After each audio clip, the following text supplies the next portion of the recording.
তো এটা হচ্ছে একটা এফএনডি কোম্পানির স্পিকার। এটা হচ্ছে মাল্টিমিডিয়া স্পিকার। ভলিউম কমানো বাড়ানো আর লাইটের ইন্ডিকেটর ছিল। তো এটা কম্পিউটার বা ল্যাপটপের সাথে বাজায় আর কি। এই দেখতে পাচ্ছ একটা সেটিংটা। তো এটা মেইনলি চার্জারে চলে আর হেডফোন মানে ফোনের হেডফোন দিয়ে চালানো যায় আর কি, অক্স কেবল দিয়ে। এর সাথে এটা দেওয়া আছে। এর দুটো স্পিকার আছে, লেফট রাইট। এটা হচ্ছে লেফট আর এটা হচ্ছে রাইট। তো এর মডেল নাম্বার আছে V10। তো স্পিকারগুলো মোটামুটি ভালোই সাউন্ড হয় আর কি, কম্পিউটার বা ল্যাপটপের জন্য ঠিকঠাক আছে। তো বেশি সাউন্ডও হয় না, ঠিকঠাক আছে একটা। এর দাম প্রায় 220 থেকে 250 মতো নিয়েছিল তখনকার দিনে। তো এটা এখন আমি খুলে নেব আর দেখবো যে এর ভিতরে কী কী আছে। আর এই সাউন্ডটা আগের থেকে একটু কমে গেছে, তো সেটা তো ঠিক করতে পারবো না। তো এটা দেখে নিই ভিতরে কী কী আছে। ভিতরে টানলে এটা খুলে যাবে। যে দেখতে পাচ্ছি একটা স্পিকার 4 রকমের, আর এইখানে সার্কিটটা।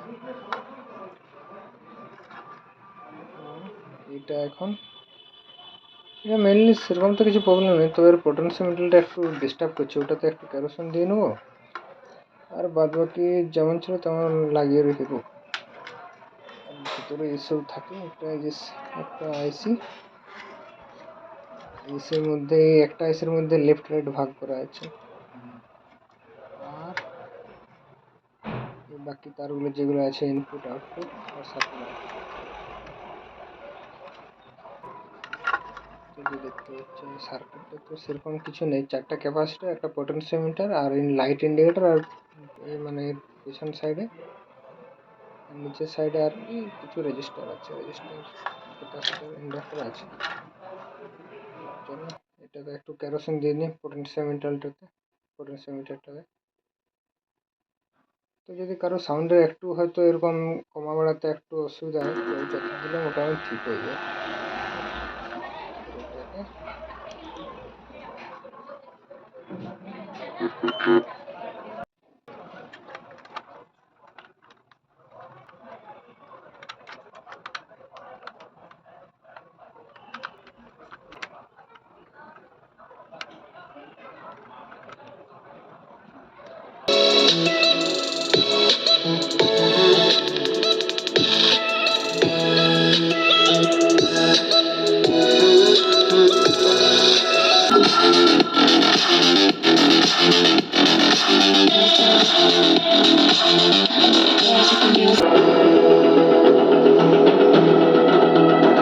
মোটামুটি ঠিক